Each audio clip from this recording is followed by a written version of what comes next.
Ngayon ang aking espesyal na paborito mula sa magandang aklat na ito, Pinocchio. Siyempre, medyo partial ako dito sa sarili ko. Sinimulan ng kaibigan kong si Pinocchio ang buhay bilang isang laruang kahoy. Isinulat nila ang kanyang kwento at inilagay sa aklat na ito. Ang kantang ito ay tungkol sa kanya.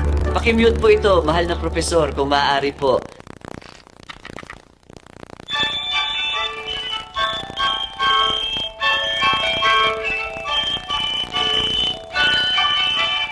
Hey, dahan-dahan ka lang dyan. Oh, break na pwede. Maraming downbeats doon.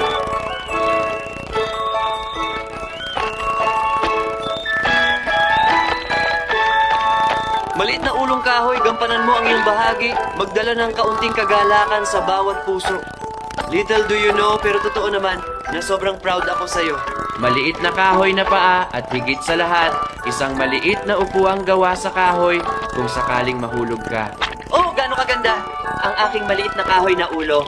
Maligayang maliit na chap na may balahibo sa iyong sombrero. Kahit na ginawa ka nila sa kahoy, hindi ka kailanman nagbibigay ng rap. Laging gumagawa ng mabuti gaya ng dapat na isang maliit na papet na hinahabol ang bawat madilim na araw. Maliit na kahoy na ulo na may mga mata na kumikinang. Maliit na kahoy na ulo na gawa sa pini. Sa isang pagod na mundo, ginagawa mo ang iyong bahagi, nagkakalat ng tawa sa lahat ng dako. Maliit na kahoy na paa at higit sa lahat, maliit na upuang kahoy kung sakaling mahulog ka.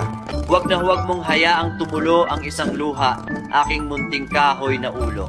Maliit na ulong kahoy, gampanan mo ang iyong bahagi, magdala ng kaunting kagalakan sa bawat puso. Little do you know, pero totoo naman na sobrang proud ako sa'yo. Maliit na kahoy na paa at higit sa lahat, maliit na upo ang kahoy kung sakaling mahulog ka. Huwag na huwag mong hayaang tumulo ang kahit isang patak ng luha, aking napakaliit at minamahal na kahoy na ulo. Manatili kang matatag at huwag magpakita ng anumang kalungkutan sa iyong mukha.